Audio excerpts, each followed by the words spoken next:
Research Communication short course. Today, the topic is the strategies for writing successful research articles. So some housekeeping stuff. So make sure you introduce yourself, your name and your country in the chat box. For the chat box, you just kind of say hello and also maybe some technical question. Then you can put it there. For anything related to the content of today, please put it in the Q&A box, and then we will note your question and keep it to the end. So be patient. You can say that this question addressed to which presenter, so we can get to the presenter in time. Okay, the correct presenter. So before we start the main content, I just want to kind of a little housekeeping. I want to tell you about the discussion forum, which you may or may not have used. So each webinar, we have a dedicated discussion forum, which you can find them in the discussion, the description area, and also in the navigation box. And you can see there's some sample discussion already.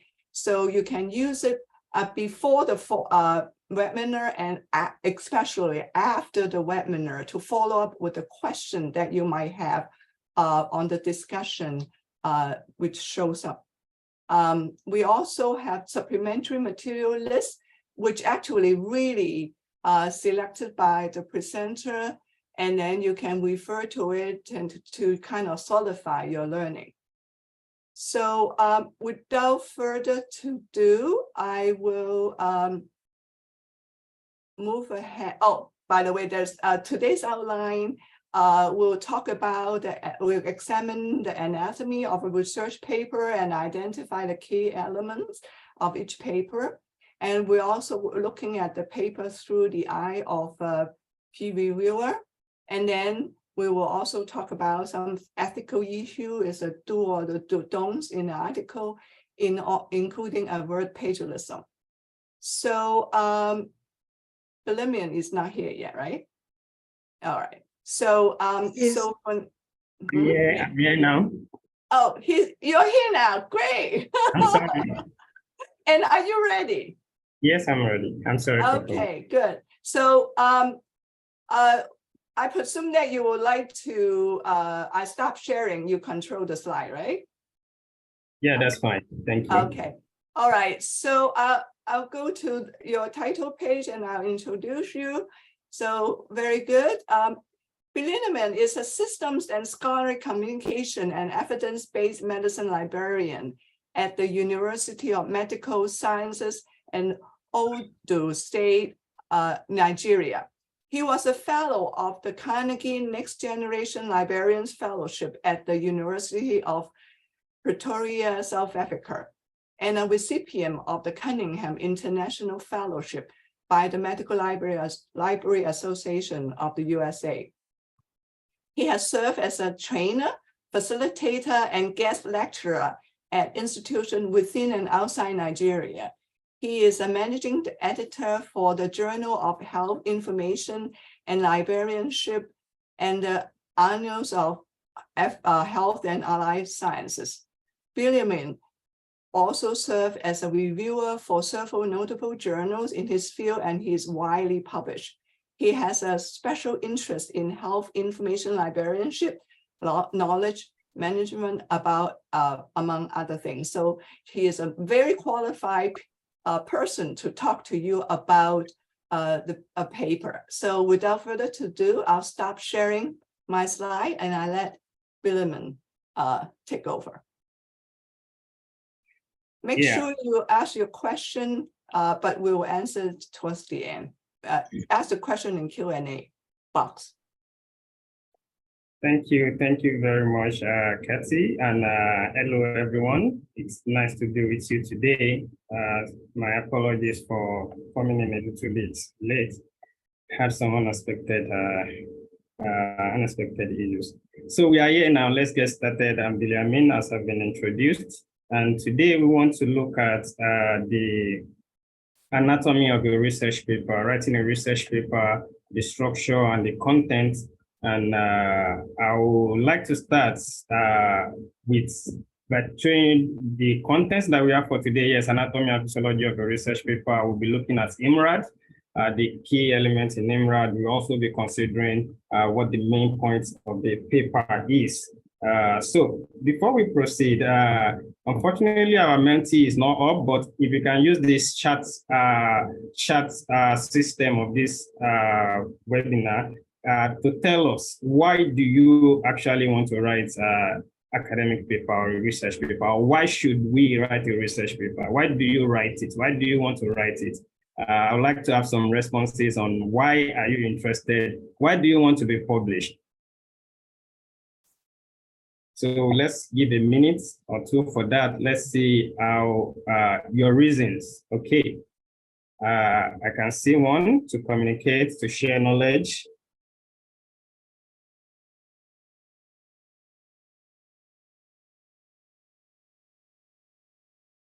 Okay, to share research findings.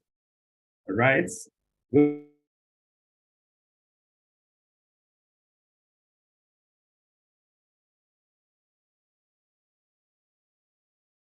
In line with what we actually should be looking at, because we really need to understand to get to this aspect, because while reviewing the registration form of the participant for this course, we noticed that close to 53% of the participants have little or no knowledge about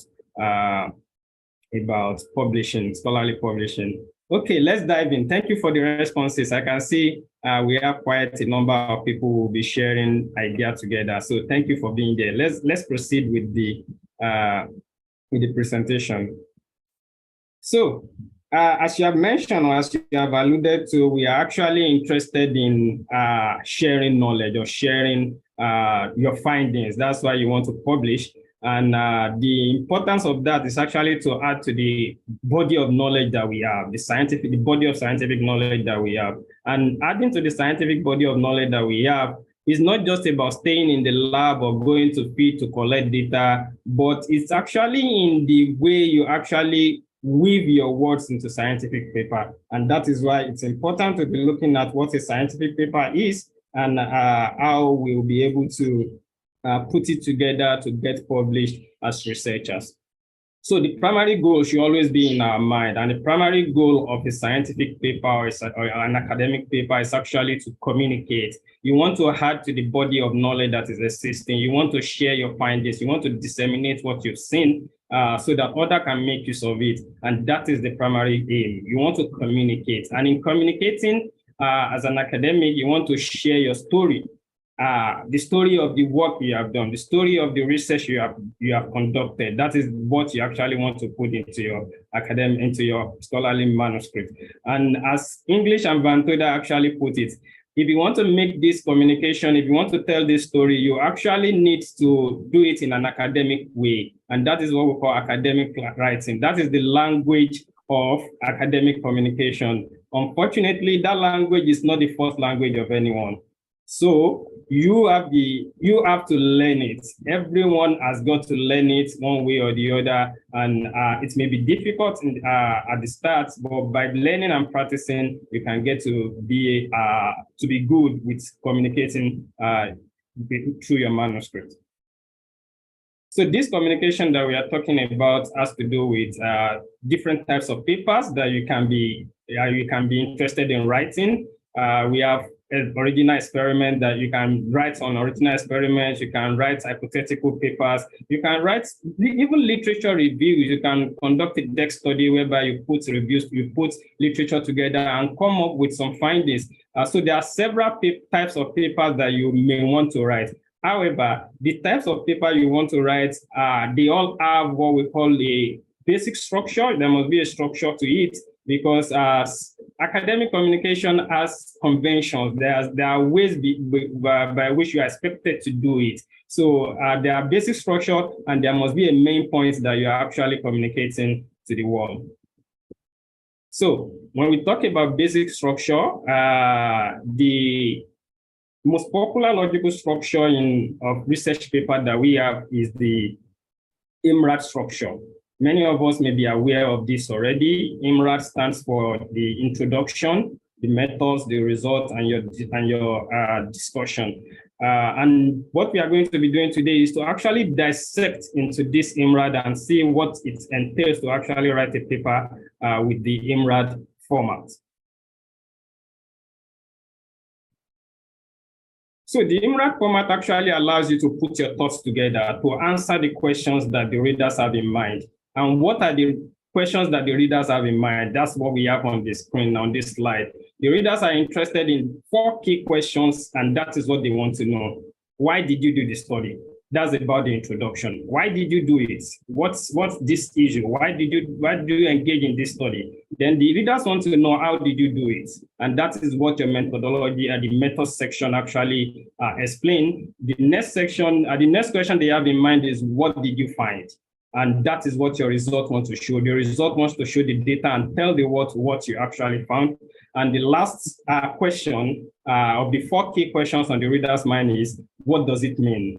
After doing all this, what's the significance? What does it all mean for the field of study that you are working in? And these are the questions that you really have to answer through the IMARC structure of your paper. So let's proceed and look at them one after the other. So in looking at the anatomy of a research paper, anatomy has to do with parts, while physiology has to do with function. So the parts of the research paper, let me change it to a lesson so you can follow. Okay, good. So the parts of the research paper, which is the anatomy, we are from the IMARC structure, we have the introduction, which is represented with this inverted pyramid.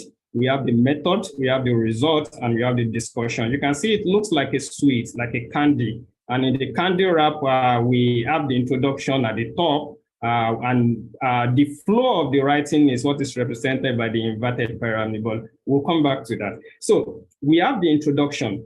And what function does the introduction want to serve? What is the physiology of the introduction? The introduction wants to answer the question, why did you do it? Just as I said, the reader wants to know, why did you do this study? And that's the function that the introduction wants to serve. You want to answer that question. And the goal of your introduction is actually to motivate the reader. You want to motivate the reader to the extent that they are enthused enough or they are interested enough to go ahead to read the rest of your paper. And that is what the introduction wants to do. The method section is serving this, the method part, which is the second anatomy, is actually serving the function of answering the question of how did you do it? And the goal of that is actually to enable replication. You want to make sure that this work is reproducible. And that is the goal of the method section. The result section, the next part, which is the result, that's the most important part of it all. The result is the sweet, is the candy that we are after. And what it does is actually to tell you, to answer the question, what did you find out? And why we want to do that is to share data. You want to add to the pool of data that are existing on that issue. And lastly, in the IMARC structure, we have the discussion. And discussion is about, what's the significance of all this that you have done? What does it mean to the field? What does it mean for us? That's to suggest, the goal is to suggest interpretation from the result. So there are several other adjoining sections, such as the acknowledgement, where you give credit, you give thanks to those who help or those who funded your study, and references where you give credit. But we'll, one way or the other, talk about this. But let's dive deeper into each of these sections. So the introduction. As we mentioned, the introduction is interested in actually answering the question, why did you do the study? So what you want to actually bring into the introduction is what's the problem or the issue? You need to answer that question in your introduction. And you need to give a global overview of what the problem is or what the issue is. And that is the starting point to actually motivate the reader. You need to let the reader be oriented in such a way that they see the issue as an important issue.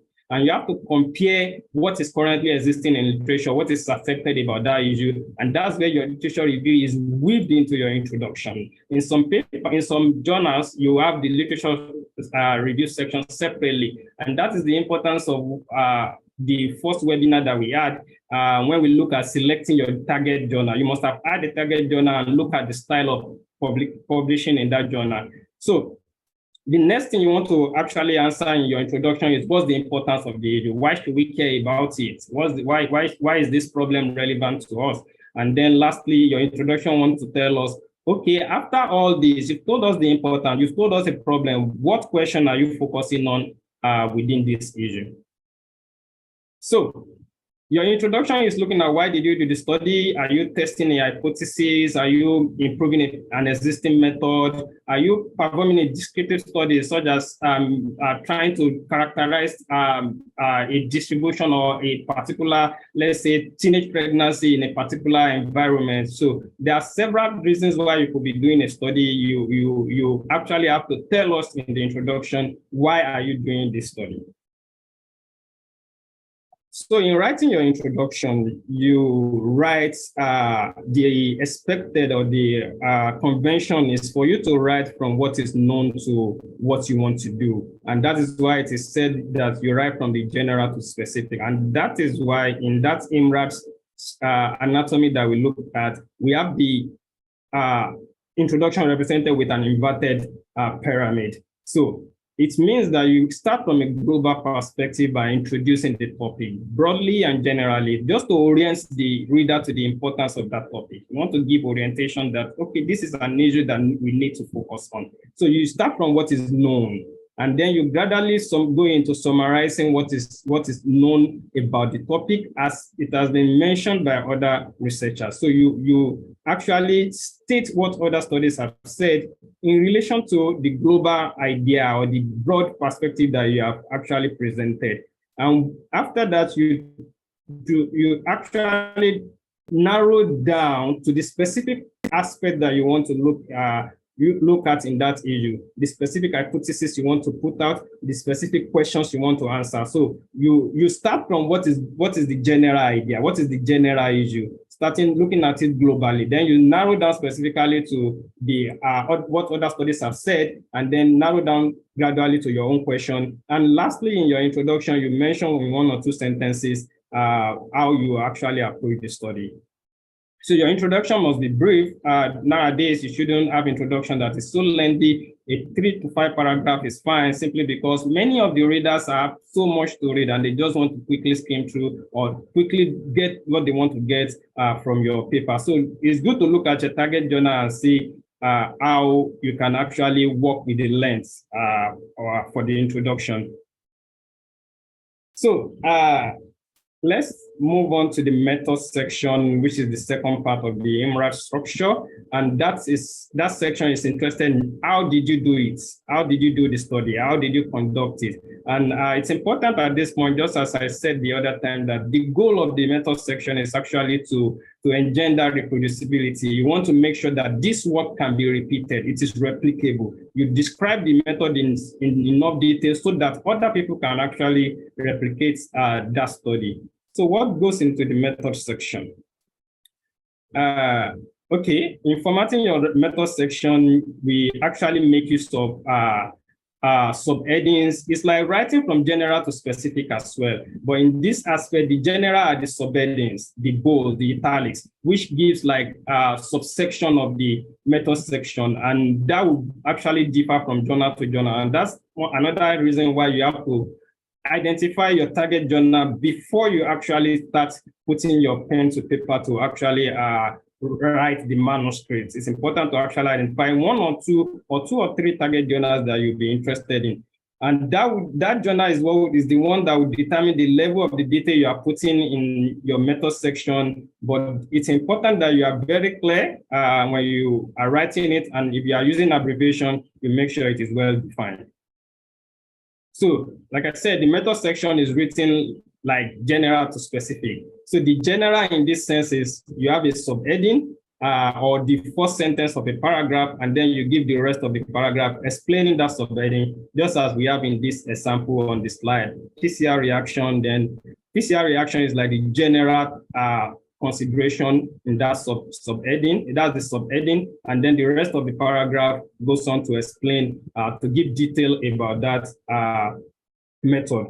And the subheadings that you have in your work actually is dependent on the type of paper you are actually writing. Remember, initially we mentioned some different types of paper. So the subheadings you have in an experimental study will be different from the subheadings you have in a descriptive study, for instance, a descriptive paper, for instance, where you'll be looking at, okay, what's the population, what's the sample size, how did you do the sampling, the ethical consideration, the method of data analysis and all that. But when you are talking about a paper that has to do with maybe an experimental study, you want to give what are the materials that you use, what's the protocol, how did you go, how did you collect the sample, what did you mix together, and so on. So the subsection or the subheadings that you have in your method section will be dependent on the type of paper you are writing. However, the most important thing is to make sure that, because you want to tell a story, the story must be clear, must be cohesive, and must be well understood. So you start from general to specific. So you give a subheading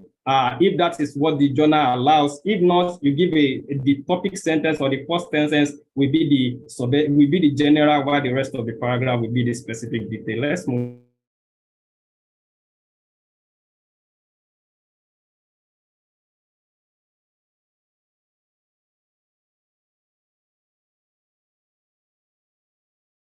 What you have done and what you have found out.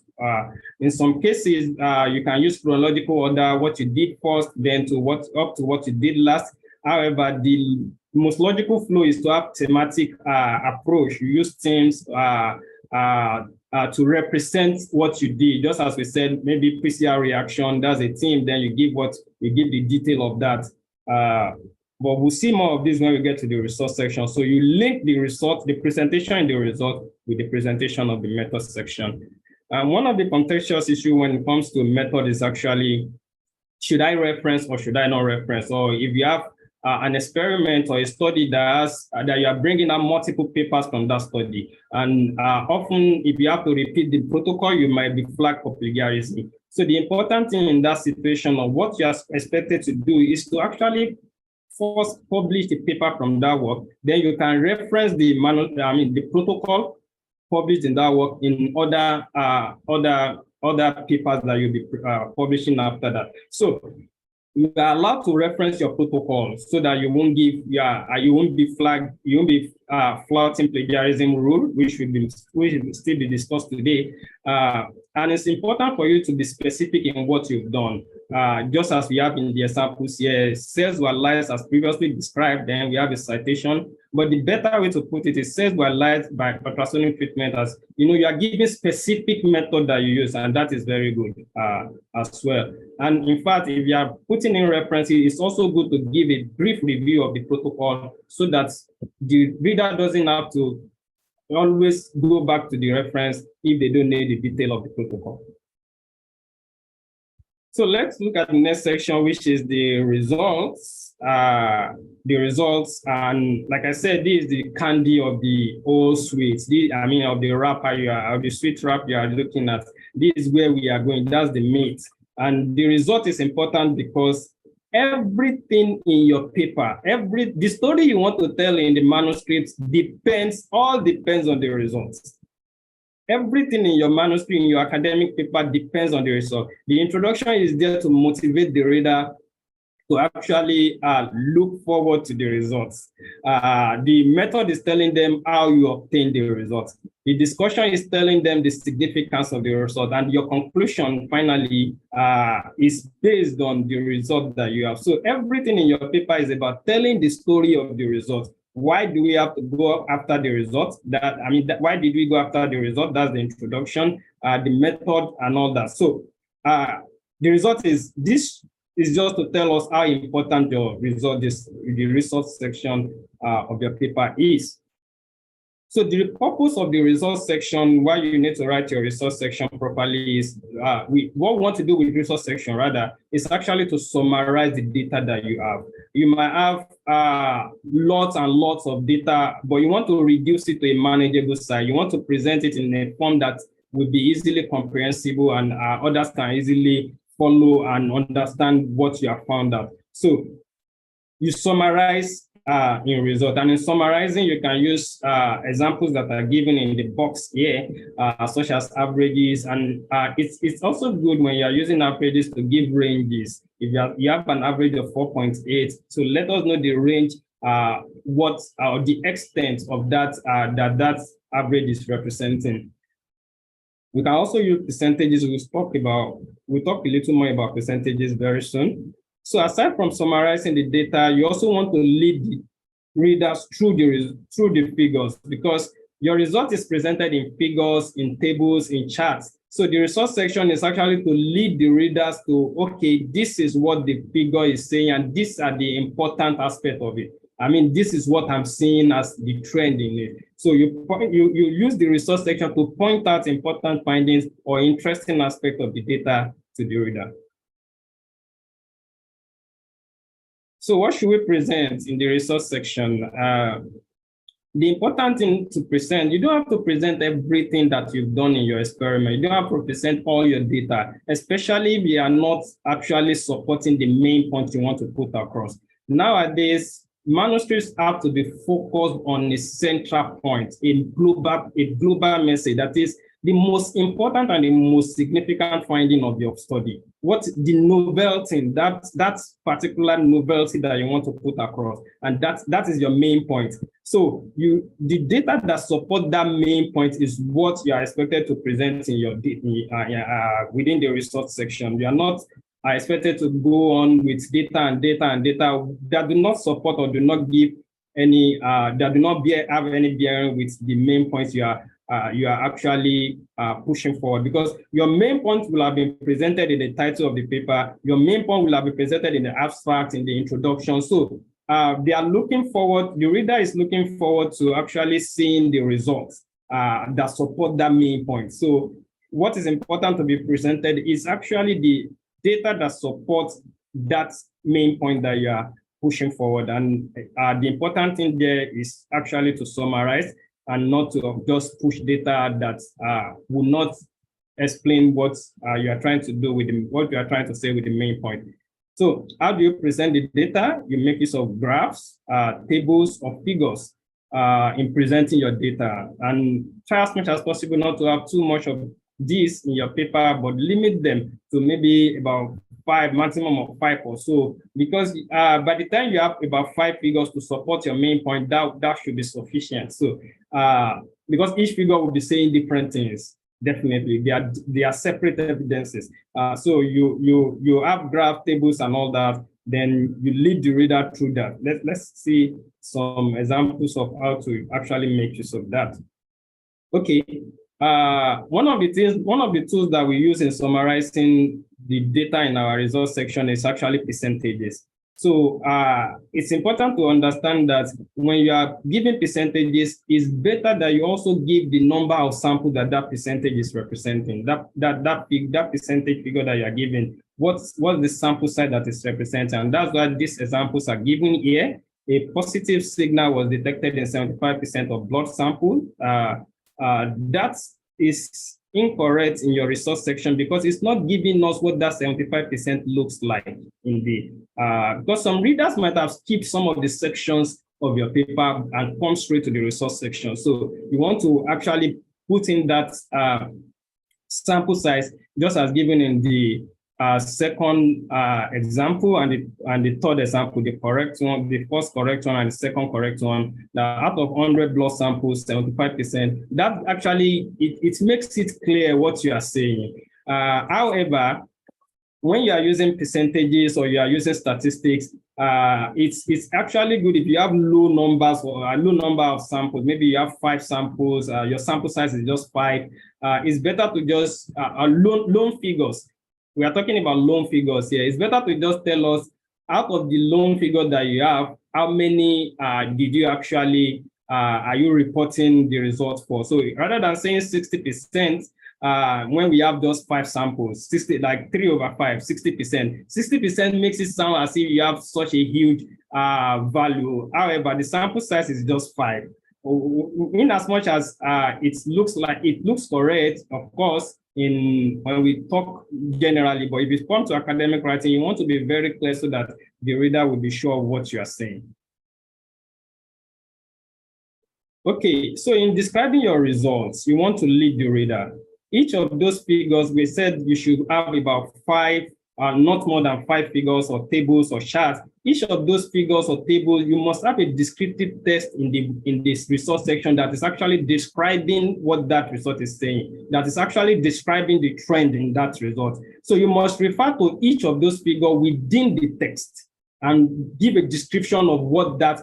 You shouldn't give a repetition of what the table is saying, rather a description of what is striking. What are the trends that figure or that table is showing? So it's important you give a descriptive text and you present your table, and you must always refer to the table or the figure or the chart within the text.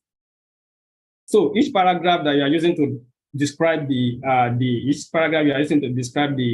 result or the figure or the chart or the table must always end with a sort of a summary that gives us the important result from that table or that figure, what is important, a summary of the important results, not repeating what is in the table, but the important thing you are seeing on that table, give us a summary of it as it is showing on the table or in the figure.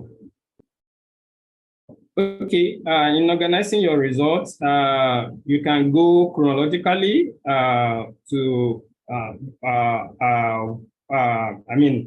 the most important result, we start from the result that actually aligns with your first objective or first research question, then to the second and third, and then to the last. So it is allowed. Then you can also go thematic. You can pick themes and then present on each theme that you are looking at through the research question or the hypothesis you have put forward, then you present results on that. The important thing is just to make sure that you are pointing out the trends and the patterns.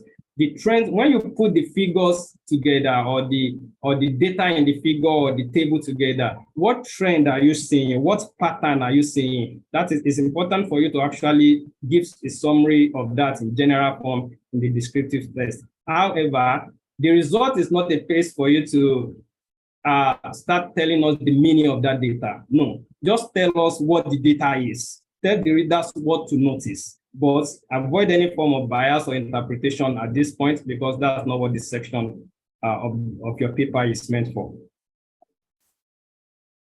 Okay, in writing the resource section, it's good to have the descriptive text now. You give a first sentence that tells us the experiment. You're not going to repeat your method section here, but you just tell us, okay, maybe using a particular reaction or a particular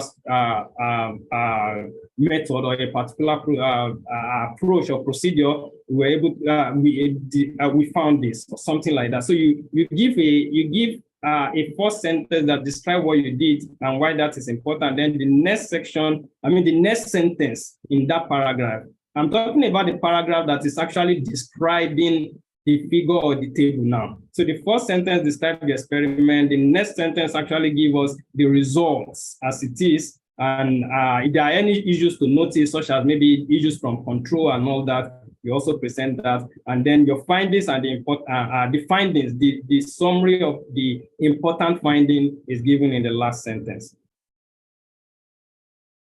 Okay, once again, the Menti meter is not up now. Victoria is unable to be here with us. However, let's all look at this together. In what tense do you think we should write the resource section of our paper? So A, B, or C, you can use the chart. Let's see, you can use the chart. Let's see what you think. In what tense should the results section of the paper be written? I'm seeing B is past tense. B, past tense, past tense, past tense. Okay. Wow, it seems everyone is, just give the result in the chat, please. The Menti is not up now. It seems we have, okay, I can see one boat. It seems we have, okay, I can see C, but quite a number of Bs. It's more like a consensus on B as with what I'm saying, but I've just seen a present sense too. So let's move on. Thank you for that. So from this poll that we just had, it's obvious, if you look through the chart, it's obvious that past tense wins the race. However, your resource section is not just to be presented in past tense or in present tense. you are expected to present the resource section in both tenses. Generally, your resource section will, the descriptive text will go in past tense. I mean, the findings will go in past tense. But when you are referring to your figures, your tables, those should be in the present tense. For instance, if I say figure 2 shows or table 1 describes, that table or that figure that you are referring to, you must refer to it in the present tense, because that data on it, what it's showing, it will always be showing. And so it has to be in present tense. But when you are now given that the data demonstrated, okay, you can now go to the past tense. So I've read about this, and many authors or many researchers may say, okay, go in past tense, but it's actually good to know that it's not cast in stone for you to go in past tense. You have to make use of the 2 tenses, especially when you are referring, you make use of the present tense, especially when you are referring to your figures or your tables. Let's move on. We can continue to discuss that on the platform. In our discussion on the course platform. Okay. So what do you talk about when you are describing the results? We talked about, we've mentioned how you put the sentences together in the paragraph. What is important that you mention in that second sentence or in that second part, after telling us what method or what approach you use to get that result, is to look at what are the similarities you are seeing in your data or in the results you are presenting. And this is an example that is called out here. As you can see, we have this resource saying the distribution of occurrence of the daily genotype by drug susceptibility status is shown in table 2.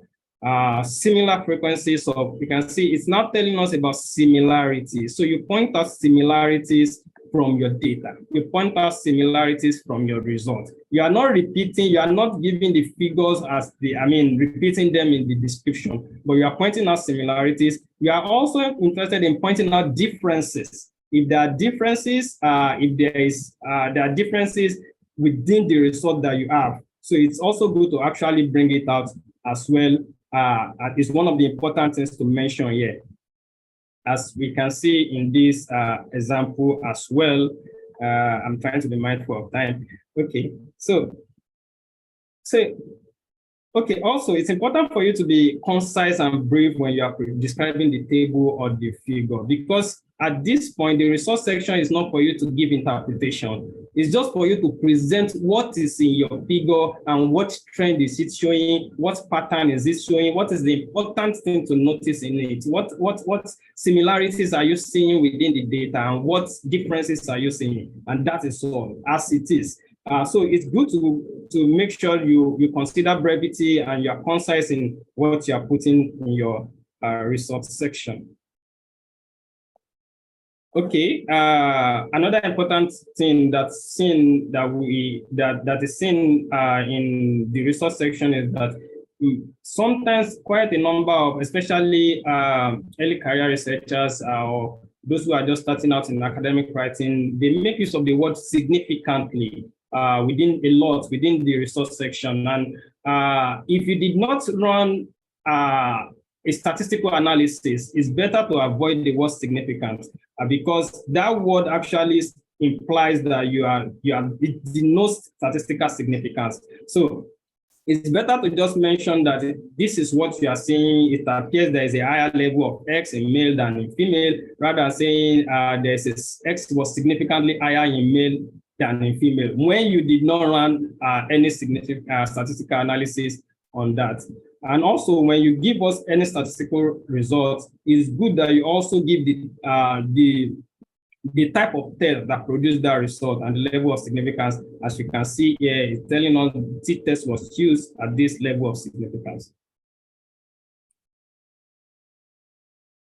Okay, so because you are going to be describing the figures and the tables and all that in your results section, it's important that you don't give definitive, you have to be cautious in the word that you use. For instance, as we have in this example, the first one is saying this definitely definitively proves that drug resistance is higher in Esmeralda. And the second one is saying this suggests that incidence of resistance to antimalarial drugs is higher in Esmeralda. So the point of attention here is that the word definitively is actually too strong for your, I mean, it's good to be strong, but you have to be cautious. It's actually too strong that you are saying it proves, as if in all situations, that's what you found out in your own studies. So it's good to actually be mild in the way you coin the word. And I think one of the supplementary materials that we have some suggestions about the use of words. You can look through the supplementary materials on the course platform.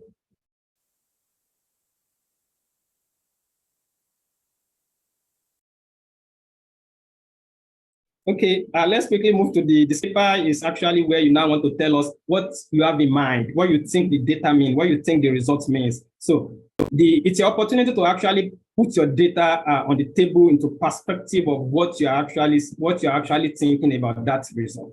So the discussion is where you now bring in your own idea or what you are thinking about that result. Remember, in the resource section, you just tell us what you are saying. This is what we are saying. There is an increased level of this in this. But when you now come to the discussion section, you now want to give meaning to it. You want to bring interpretation into it to tell us the significance. So it's your opportunity to put the data into perspective, to propose a model, and so on. So in writing this discussion section, remember the last part of that anatomy. It's an upright pyramid. So the discussion is written from a specific point of view to a general point of view.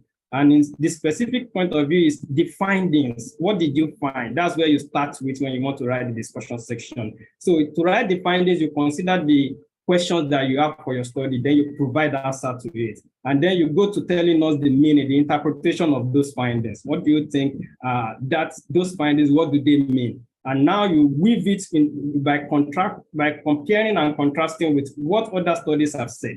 So it's important at this point that you actually show what is your own data and what is the data, or what is the finding from other studies or what other people have presented. So you start from the specific finding that you have, you give it a meaning, your own interpretation, and then you compare and contrast that meaning with other studies. And at the end of the day, you give a general interpretation or generalization. You give us the implication of that result by having how generalizable your result is. Describe the generalizability of your result.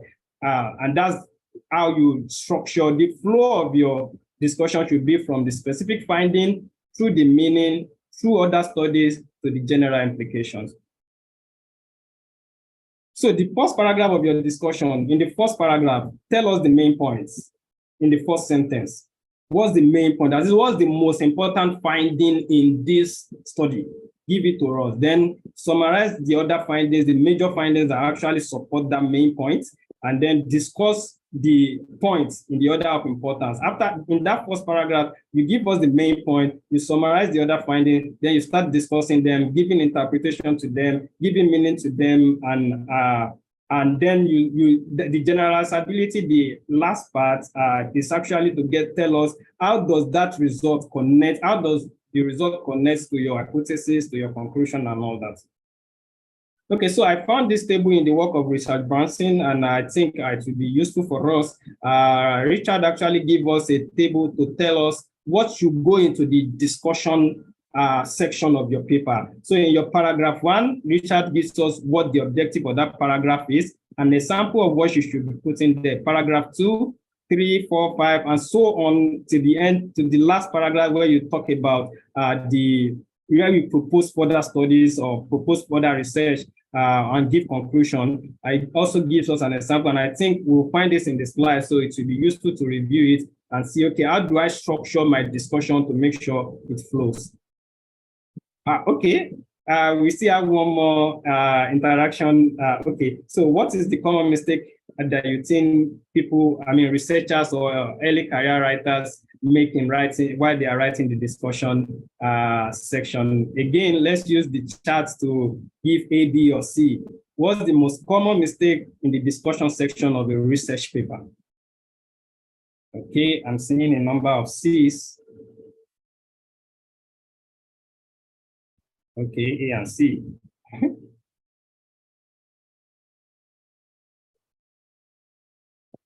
Okay. Looks like a tie between A and C. Unfortunately, the Mentimeter is not up. It looks like a tie between A and C, but I could see a number of B's too. Okay, because of our time, let me move on. You remember we said you must interpret your results in the discussion section.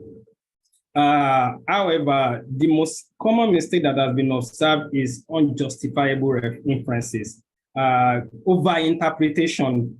Researchers, people who are not experienced in not giving over-interpretation to the result that they have. For instance, you found out that certain intervention improves oxygenation.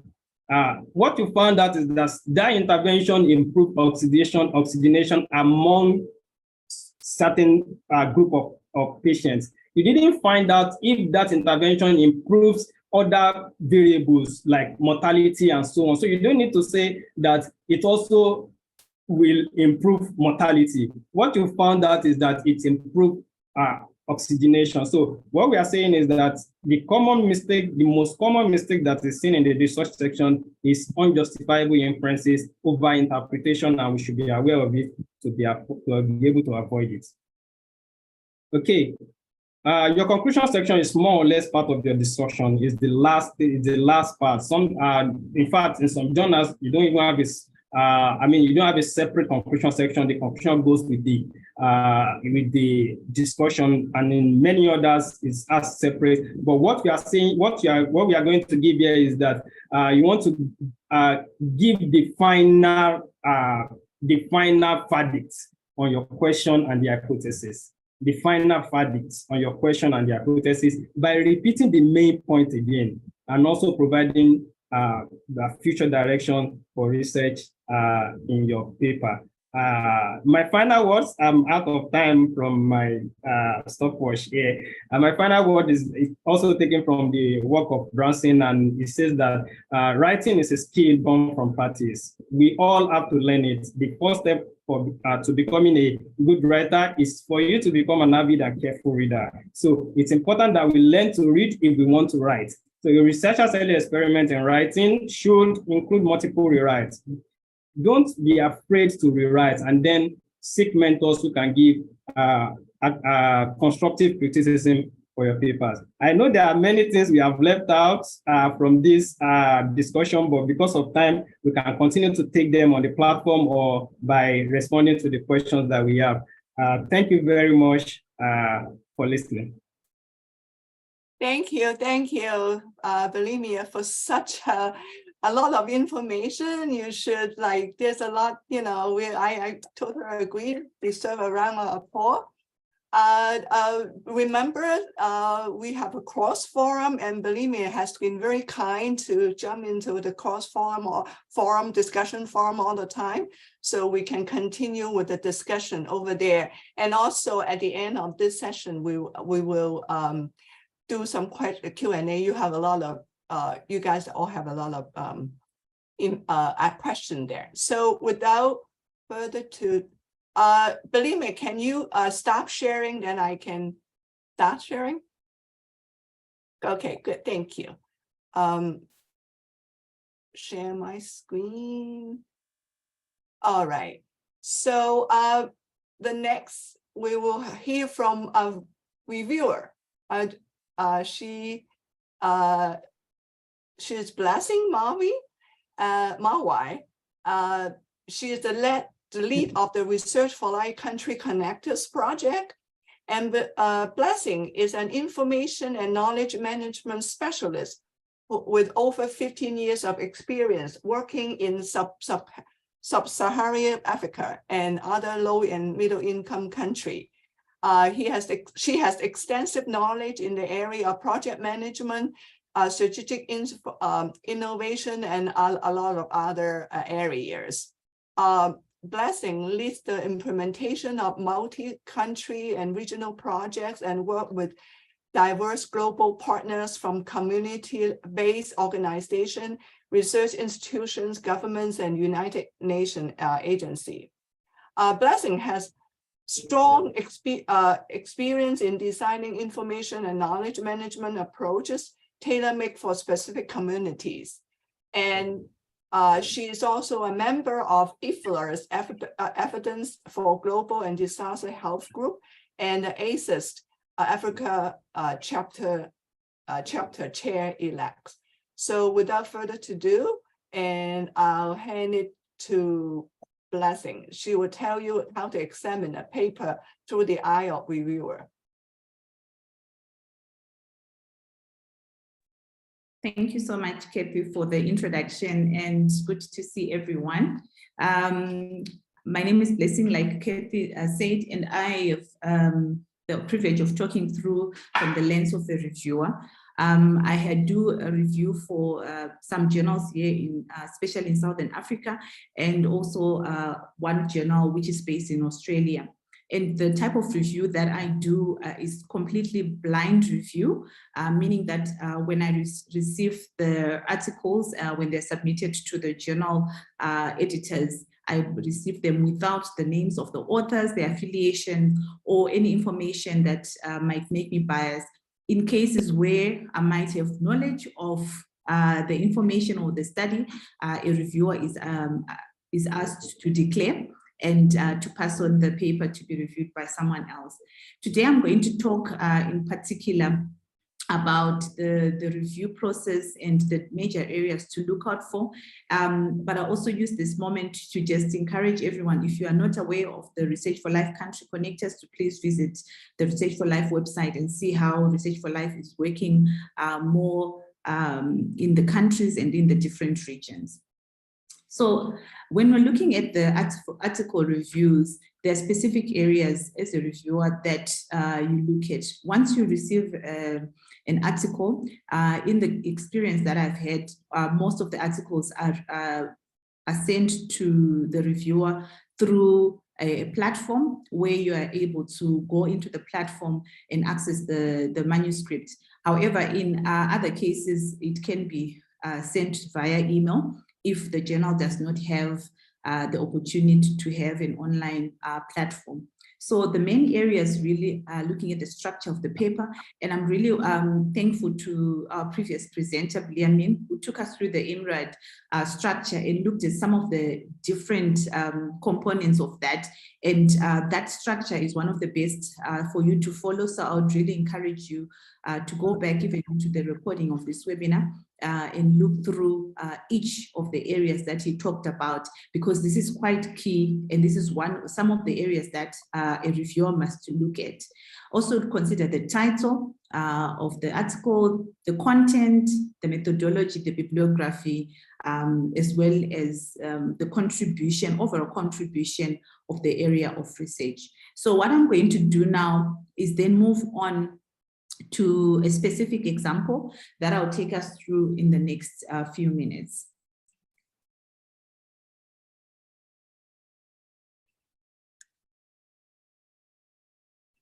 You can share your screen now. Thank you, Kevin. So let us look at this example that we have, which is looking at the cross-pollination. I'm going to try and make this a little bit bigger.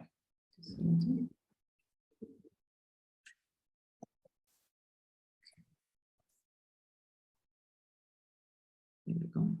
Which is looking at the cross-pollination exposes honeybees to pesticides, which alters their accessibility to the gut pathogen Nosema cereanea.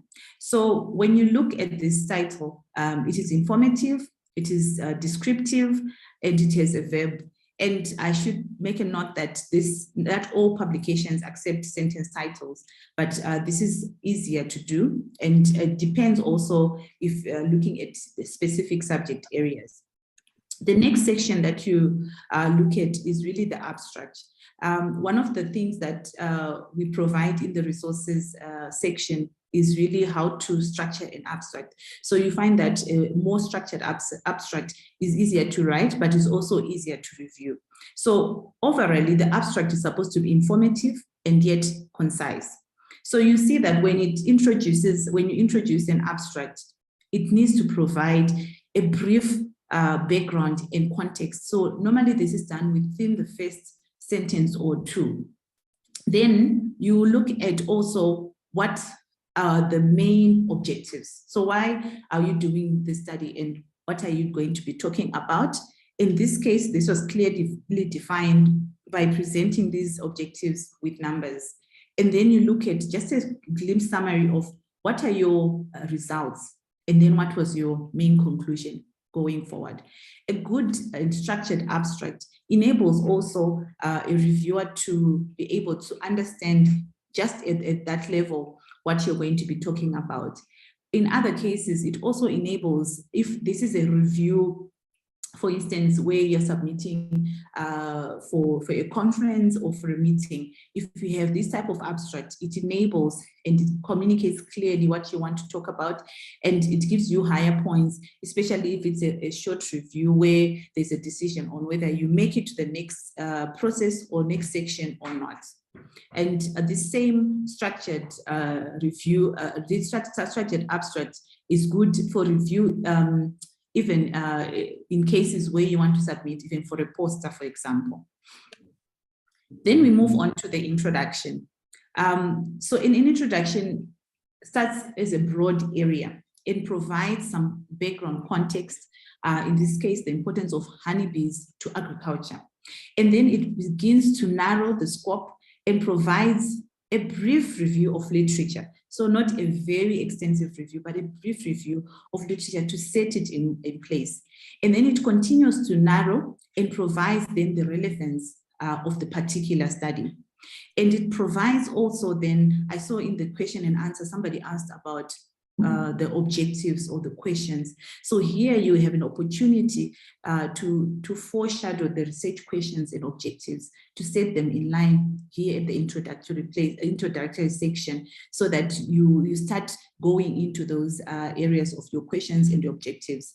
And then it goes to link back to the topic sentence or to the title of the article. So in this case, this topic sentence clearly states the main point of this paragraph and of this introduction that we have. The final shape within the introduction then continues to become very specific, because you're leading now to your specific research area.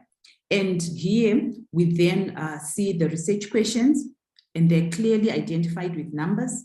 And we also see the justification for the research model that was used. When Biliamin was talking about the IMARC and especially around how you write, he talked about the tenses as well. So you see that words like we then it then helps readers understand the sequence of experimental procedures, but also the tenses are correct because it provides a past tense, if I can put it like that, and it's used appropriately in the different sections. In this section, we look at now the method section. In some journals, there is a requirement for an ethics statement. So you see that under the method section, we have an ethics statement, and then this is followed by the use of we, which then provides an active voice to make the reader follow easier, if I can put it like that. And we have an explanation of the methods that were used if they were appropriate. So this is something that you also use as a reviewer. We look at what are some of the limitations, if there were any limitations in that method or methodology used, and if there are specifics within the method that is used, we provide them as well. So this review continues even into looking at areas like your tables and figures. I know that there was also a question in the question and answer about the number of tables and figures and so forth. But what you should look out for when you're providing the table as well is that it should have a title. And the title should be quite clear. It should be informative enough for one to understand and to link it back to what you're talking about. So make sure that you place your table in the section or in an area that flows directly to what you've been discussing at the top of the table. And the table itself should be clear, should be readable, and I will talk a bit more about it later. We then look at issues such as subheadings. So you will see that even within the article, we want to see what are the subheadings. At times, it is not easy to read and follow if there are no subheadings, even though the research or the study is the same. So it's good to then put some sort of subheading. So in this case, there's a subheading on pesticide analysis. We also have in between citation of other papers for methods description. So this is allowed. So there was a question around where we have our literature review and where we put different citations. So you can see that they are also put in even the methods section, but there should be a balance between what you're talking about. And you don't need to oversight, if I can put it like that, but it should also, we should also hear the voice of the writer as we're going along. And then there is also the use of words like further tested.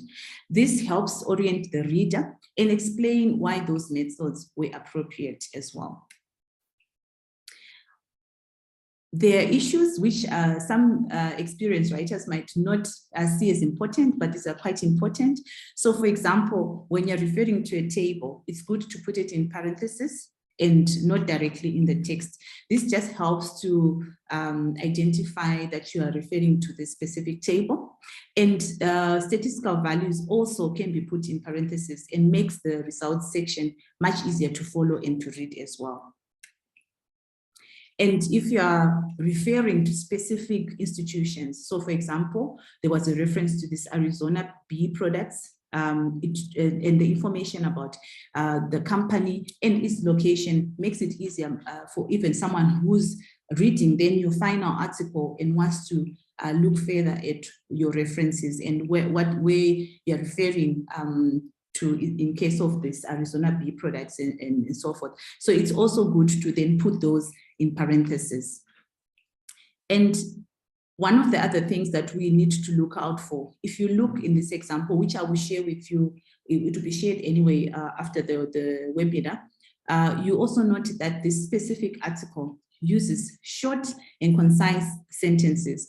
They are much easier to follow and to understand, even to someone who's not so technical. So if this is not your specific and technical area, it's good to use short and concise sentences, which are easy to understand and to follow as well.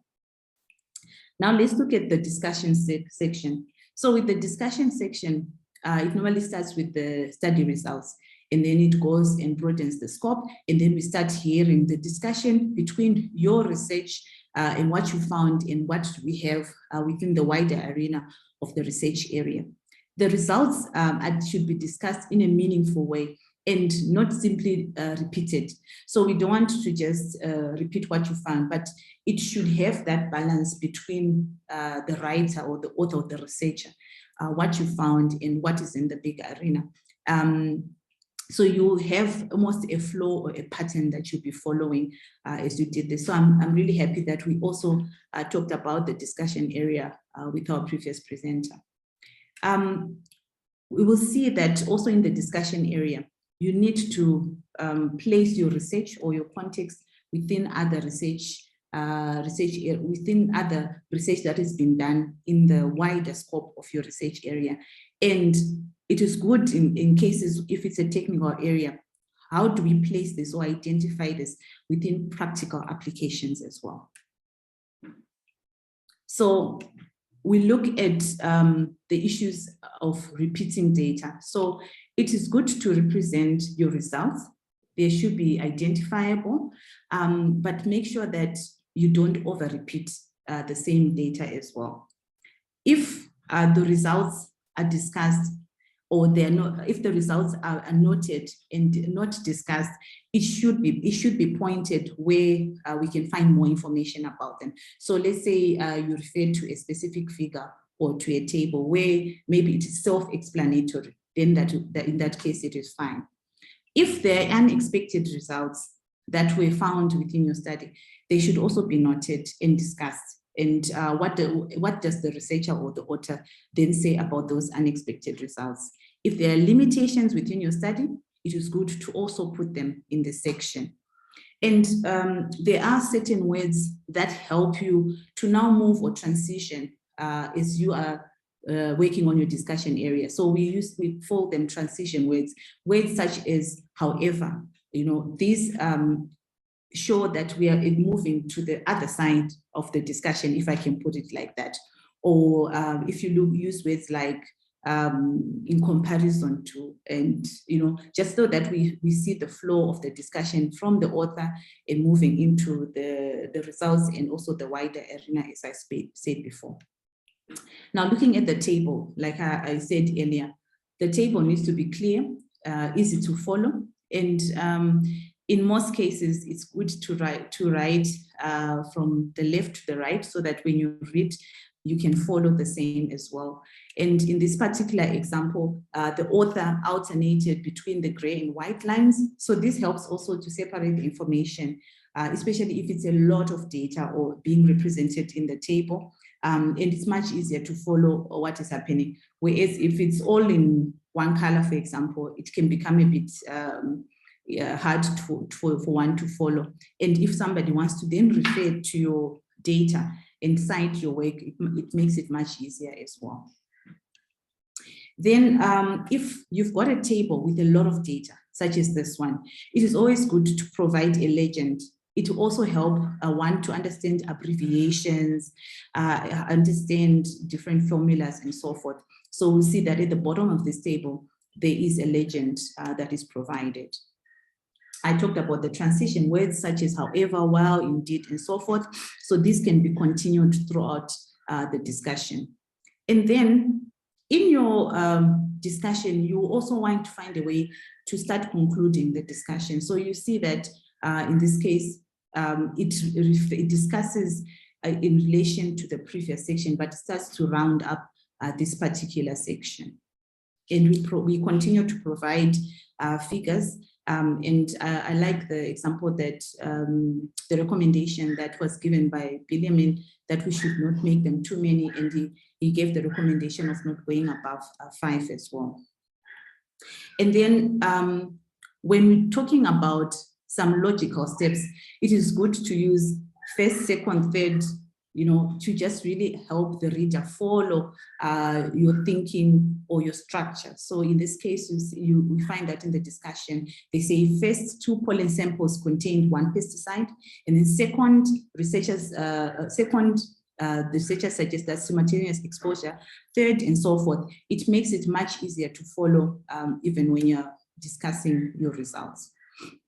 And then you also need to talk about what is the significance of the results in relation to the broader research areas.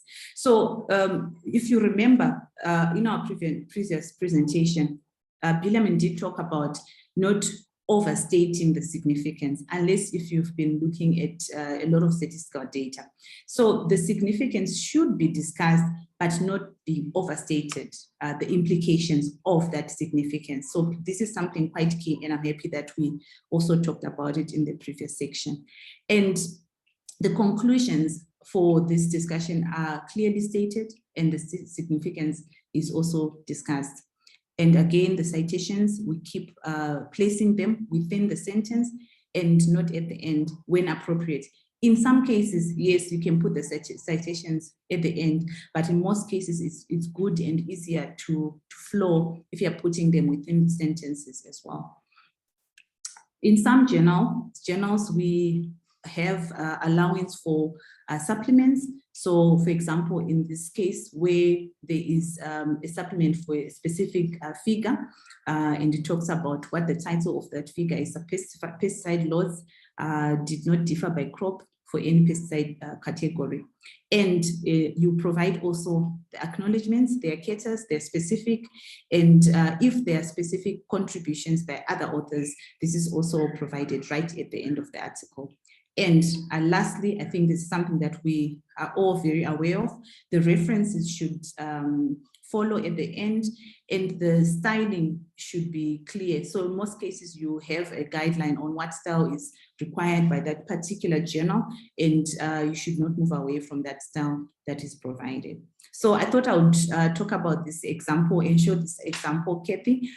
But for more information, or if you want to read this in detail, this will also be provided in the resources that will be shared after this webinar. Thank you very much, Kathy.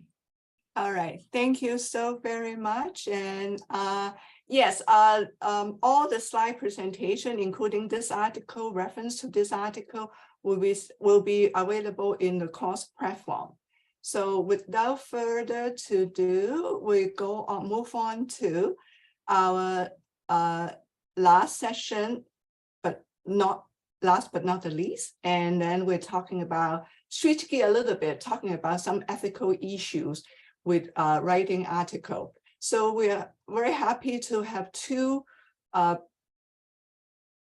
very important people from ITOCA who will present this session for us.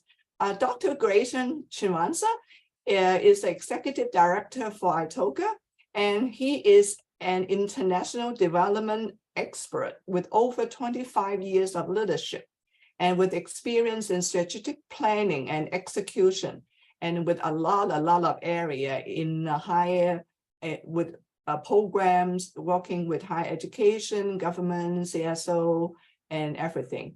He's also a proven mentor and trainer with expertise in designing and leading international development projects in a lot of area as well. He served as the several international journal editorial board and development organization.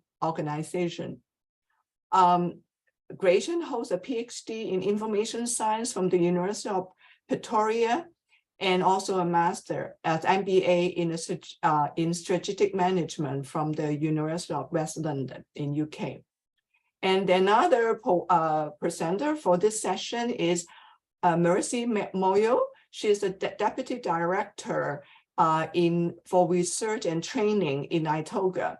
And she is also worked as an Agora representative in Research for Life. She's an experienced information science specialist who holds a master's degree in information science and is currently studying for a doctorate degree. And she has vast experience in training, material development, and facilitation.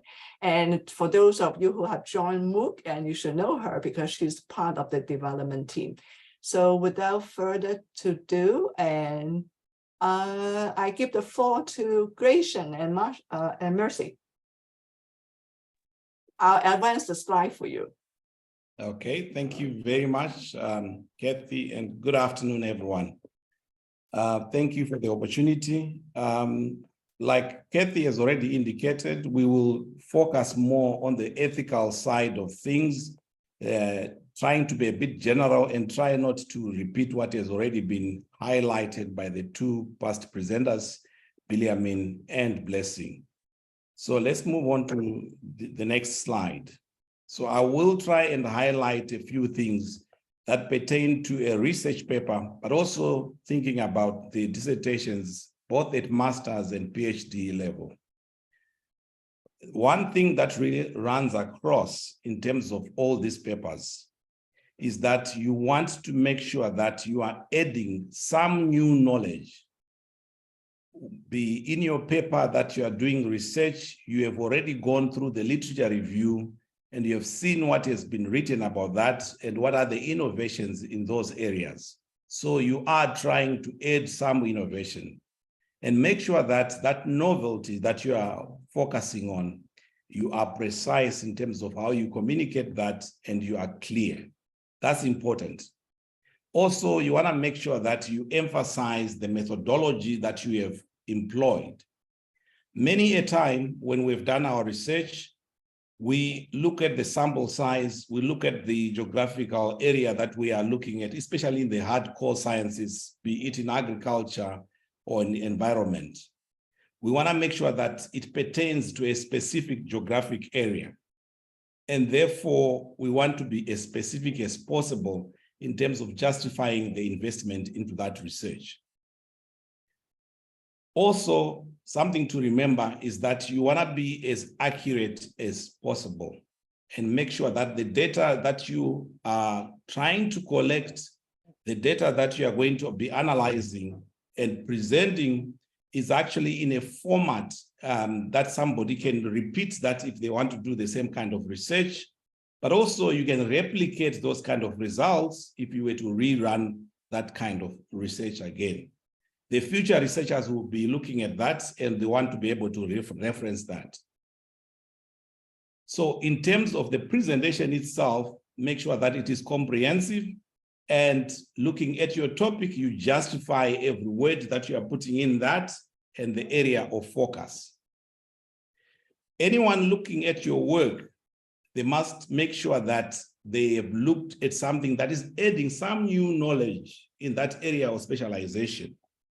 You can't just regurgitate what already has been done without bringing the new knowledge. And that's why I keep coming back to that point. In order for you to be able to do that, you must make sure that you are looking at the literature review, looking at what has been done already, but be careful of the sources where you are getting that information from. It's got to be trustworthy. It's got to be peer reviewed. And therefore, when you reference it and you are talking about the gaps that are there, you should then be sure that your topic actually addresses those gaps. We can move on to the next slide. When you do that in terms of the research, you are ensuring that you get to bring the reader to the knowledge that already has been done. Kathy, you can move on to the next slide. You bring along with your reader to make sure that you are going chronologically to say, this is what was discovered in my area of specialization. We are talking about cassava, its production in a region in Malawi or in Southern Africa here.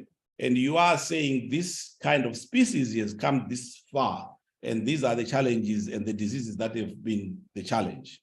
You are now trying to then say, therefore, looking at the research that is there now, I am focusing on this aspect in terms of the diseases and the taste of that, and or something like that. So that when the researcher now looks at what you have done, they understand where you are coming from as far as the research is concerned. Obviously, you already have your research question and you have taken through and highlighted the objectives that you are setting out to address, and therefore the relevance issue has been addressed. Whatever you do in terms of what you are highlighting in terms of your argument and what you are trying to address, make sure that you are basing it on solid evidence. There will be gurus, those people that have written a lot in that area. Make sure you've read what they have done and you are not trying to come up with your own hypothesis that is not based on anything but evidence, and that's crucial. In terms of technology, obviously, I think Blessing already highlighted the short sentences to the point and making sure that you really are using the scientific terminology that is good for your audience and they understand what you are talking about. But also ensure that you are not placing a lot of information in a terminology that no one really understands. You want to be specific. In case, of course, your reviewer is not from your field, they still need to be able to understand what you are trying to put across. References, I think Blessing really touched on that quite a lot, and make sure that you are following, of course, what you have given in terms of the format and what the type of referencing you are using. When you do write up something at the end, I encourage you to make sure that you get your peers and your colleagues to review. If there are aspects, paragraphs, and areas that they don't understand, your broader audience will not be able to understand that as well.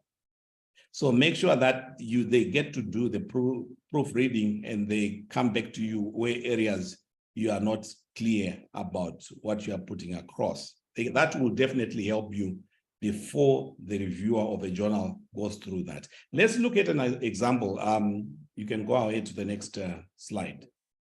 If you look at that paper, trends in evidence synthesis publishing across disciplines in Africa, a bibliometric study that we have done, you will see that the idea of that paper in terms of methods, if you come down to the methods, you will see that our method was to make sure that we look at what has been published in the different databases and look at the studies mainly, okay? And then look at, in terms of the criteria, what is coming out of Africa by looking at the authors. So there must have been an author that has got an affiliation from an African institution.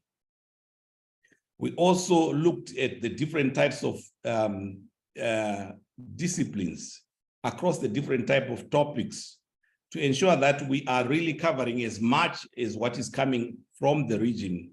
And we are trying by all means to ensure that if it is peer reviewed, it was a study of some sort, we can actually reference it and bring it into the collection that we are going to be analyzing.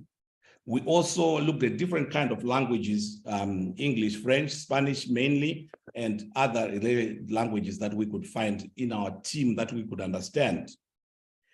By reviewing that and making sure that we are clear in terms of our study, the scope, and also the methodology that we applied, it is clear now what the goal of what we were trying to do is clearly outlined and articulated. You will see that in the first paragraph there, it talks about that. Making sure that we are trying to analyze this, look at the connections between the regions and the collaborations that were happening in Africa, for example, with the West, or in Africa with those coming from the European region, and also looking at the others that are collaborating coming from Africa, but also in the Eastern Hemisphere of the world. And looking at all that, the idea was to say, okay, then if we look in the last 20 years, what kind of collaborations and what kind of outputs that have been published successfully were coming with authors from Africa in terms of affiliation. The idea was, at the end of the day, we find out whether we are progressing in the last 3-4 decades in terms of the publications that are peer-reviewed, that are published in the high impact factor journals, are increasing or not increasing or staying the same. This kind of an analysis, if you are doing this kind of research, you definitely want to make sure that you back it up with literature review that has gone through quite a lot in terms of reviewing and updating, because a lot of things are changing as you go. And if you are looking across 3 decades, there'll be quite a lot of information that you are going through. Let's go to the next slide. I want to just highlight a few things as far as not doing, or the things that you shouldn't be doing at all as far as the write-ups are concerned.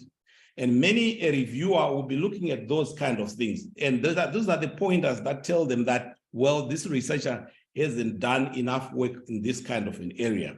And therefore, once they see those kind of signs, the telltale signs of somebody who hasn't done enough research, then they will start worrying in terms of your presentation and what you are talking about, and they don't have confidence in that. First of all, make sure that whatever statement that you are making in there, it is correct and it is true. You are not misinterpreting anything else that you have read before, okay? Also, make sure that you are directly addressing the questions that you have at hand. In your research questions section and the objectives that you have set out for yourself, you are addressing that. Don't add anything else that is not relevant, because then you are really giving out that flag to your reviewer and your editor to really start looking around and saying, are they talking about this particular research, or are they now referring to something else? And therefore, they are not interested in your paper. Do not pad any of the information that you have. If your area of focus is on this particular research, you don't need to add any more literature review from other aspects that don't relate to the question that you have got at hand. It will not help you in trying to sell that paper to that reviewer or to that editor. If your argument and your data has got a narrow target, and you are looking at a sample, for example, 100, 200 out of a sample that is as big, out of an area of population that is as big as hundreds of thousands, you must make sure that you are really making it explicit that my sample size was only this, and these are the limitations as far as my findings are concerned because of my sample size or because of my methodology that I used. I went through and I did a survey, and then I followed it up with the interviews, and that's all what I could do. And therefore, other observations beyond that are beyond the scope of this paper. You make it clear and you highlight those limitations. Try not to generalize. I think Biliamin made that point very well. I think he talked about the interpretation of the results and also taking you to the next point where you are going back to your literature review and highlighting what really your research has confirmed, or contrary to your research, this is what you have found, or contrary to what has been found before in this area of specialization, you have found this new information now that you have got. Try by all means to stay in the lane where you really started off and keep it that way. Keep it that way and don't go beyond that. Let's move on to the next slide. Each finding that you have, you go back again to your research question, your objective, and then you ensure that the interpretations that you now have in terms of your findings are addressing those issues and don't go beyond that. The discussion, I think Biliamin also mentioned that it must be around what you have found on your particular research, and you are not going beyond that. Inference is only way you can justify that. Will you be able to delve into that area? In terms of the sources of information and citations, we all know with Wikipedia, the weaknesses of that, and you want to sometimes try to move away from it unless you are only looking at the references and then you are tracking them down to where they actually originated from.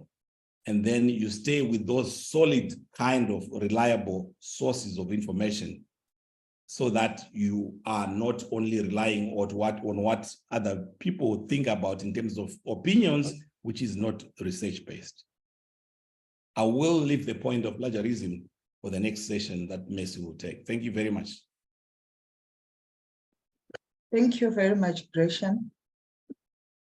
Okay, so I'm going to talk about plagiarism. Plagiarism should be avoided if you want to preserve your academic integrity and provide due credit to the information's or original authors or developers. So what is plagiarism? Plagiarism is taking someone's ideas and attributing them as your own. So in academic circles, it's not encouraged. So we should always try to avoid plagiarism. And how do we avoid plagiarism? First of all, we need to use proper citations and referencing. Or most academic publishers, journal publications, they recommend like different citation styles. They can say maybe when you are writing, you are presenting your paper in our journal, we need you to use maybe APA, maybe Harvard, and so forth and so forth. You must make sure that you adhere to that citation format. And sometimes when you are doing referencing manually, it is very difficult for you to track the references and to present the references in the correct way that they should be presented in. So we encourage you to use reference management software such as Mendeley, Zotero, and EndNote. Mendeley, the free version of Mendeley, gives you up to 2 gigabytes of storage space. So they actually help you to actually store your references and to use the different functionalities after you have actually stored your reference in the reference management software. When you are writing your paper, there is a link, there is a plug-in that you can link your reference management software like Mendeley with your word processor like Microsoft Word, such that when you are writing your article, it is actually easier for you to cite both in text and to create the reference list at the end of the document. So like how that functionality works is that when you have inserted different references in the body of your paper, when you get to the end of your paper, it's just a matter of clicking insert bibliography. Then Mendeley will actually go through your entire paper and track all the references that you inserted using that software, and they will be populated at the end of your paper. Also, you need to take careful and accurate notes when conducting research, ensuring you summarize the main points or ideas in your own words. You don't write as you read. We encourage you to actually take notes. And reference management software, they also have the ability to help you in that. You can actually add notes when you are writing a paper. You can actually add highlights, add notes, and so forth, that you can actually combine together and and refer to when you are actually writing your paper. When you have taken a direct quote from a source, we encourage you to use quotation marks. And furthermore, you need to actually attribute that citation to the author. So take, for example, I have taken a piece of information from a paper that was written by Gracian in 2015. Though I have used the quotation marks, I still need to reference Gracian and that paper. You also need to attribute ideas and information to the original author or source, especially if they are not common knowledge. This applies to both written and visual content. Even pictures, they are if you have borrowed it from another author, you need to attribute that picture to that author. Take, for example, you are reading a paper. Is it when you are writing your research papers, your manuscript, you are referring to other authors that have published in that specific discipline before you? So maybe you have seen that Marcia, she quoted or she cited Gracian. There is an important information piece that she cited from a paper that was written by Gracian. Instead of you citing Marcia, you are going to go to the original source of information, not to cite, to say Marcia is cited in Gracian. We encourage you to go to the original or source of information. Next slide. Okay, you must understand the practice and skill of paraphrasing, which involves expressing someone else's idea using your own words. However, be cautious not to simply replace a few words or sentence structures while retaining the original meaning. Instead, aim to comprehend. So you need to understand a point first before you can actually put it down on a paper and then reference it. Always cite original sources, like I said before, when paraphrasing. For you to avoid rushed work, you need to manage your time better so that you don't plagiarize. Sometimes we plagiarize not knowing that we are plagiarizing. And one of the important factors that contribute to that is poor time management. So make sure you take, for example, if you are a PhD student and you know that you are required to publish a certain number of papers. So you don't need to actually start rushing to look for journal publications seconds, maybe 2 months before you are due to complete the course. Do it in good time so that you avoid chances of plagiarizing, because you've got enough time to plan.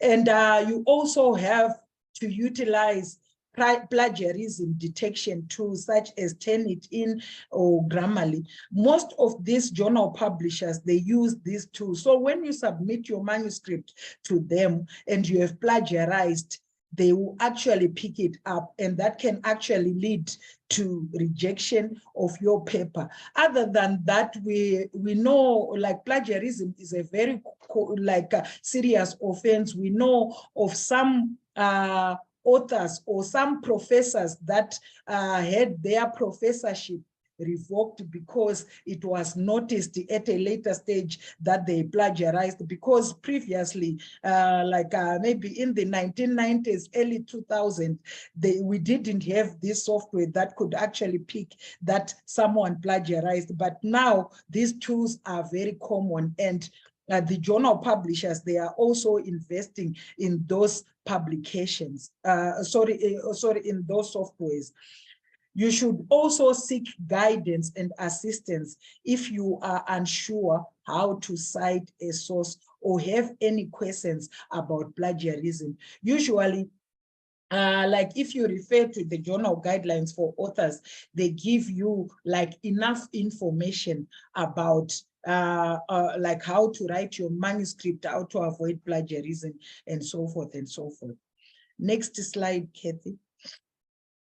Okay, like we have added this slide because like AI chat GTP is a very common talk.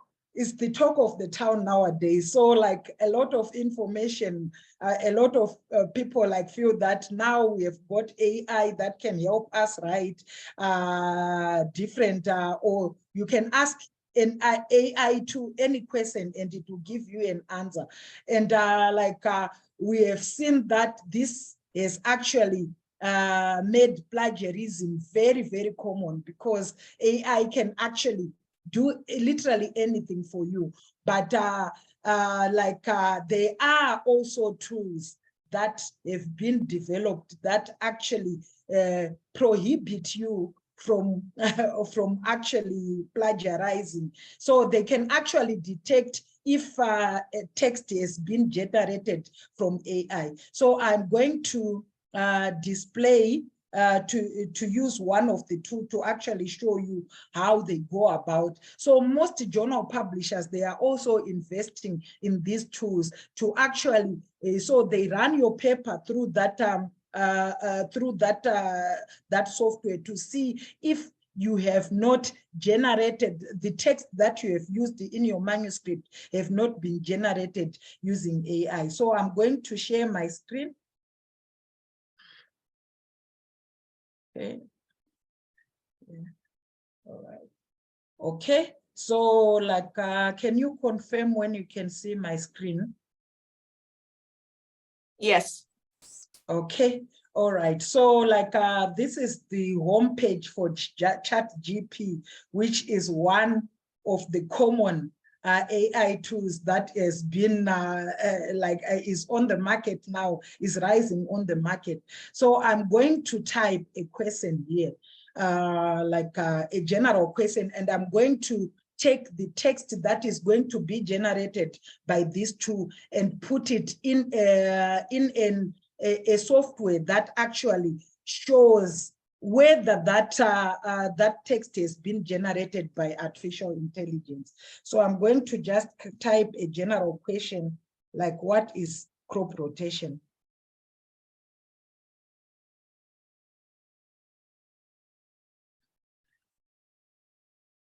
So you see, within seconds, AI is generating the information for me. So there are free tools, and like publishers, obviously they go for the paid versions of these tools. So I'm just going to take a section, the first 2 paragraphs, and I'm going to insert this text in a tool that actually tells whether this this information has actually been produced by an AI. So like this is a tool that is called content detector. So I'm going to paste the information here and I will show you. So, and I'm going to click analyze because this is a free tool. You can only analyze up to 250 words at a time. So you can see like all this, the text that is, let me minimize this. So it is telling me how artificial is your text. So it has actually told me that 60.5% of the text has actually been generated using artificial intelligence. So there is no way of running away from plagiarism because now we have got AI. So we should try by all means to reference our sources. So I just wanted to show you this so that you stay away from plagiarism.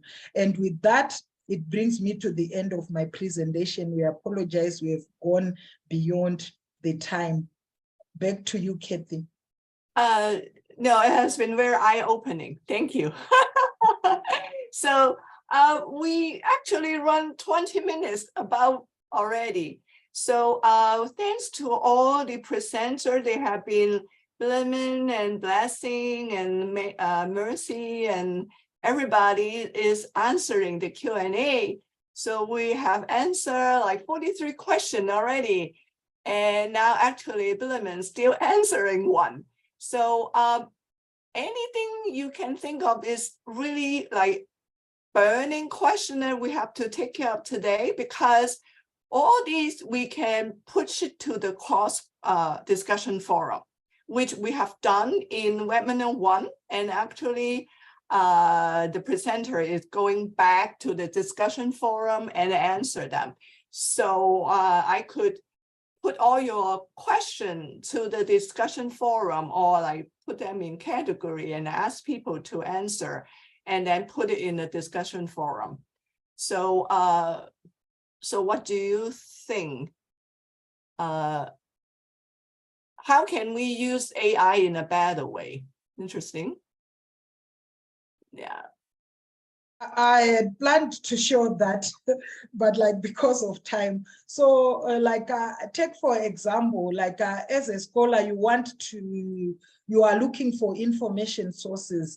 You can actually like to refer, take for example, my study is on information literacy, and I want to look for historical background of information literacy. I can go to ChatGPT and I can ask, like, please, can you show me academic literature sources that talk or that give a history of information literacy?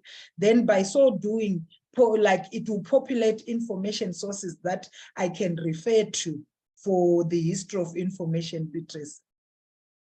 Yeah, so that is yeah, thank you. Actually, we in the discussion forum, there's already a discussion thread on this, so Mercy can join us in the discussion forum.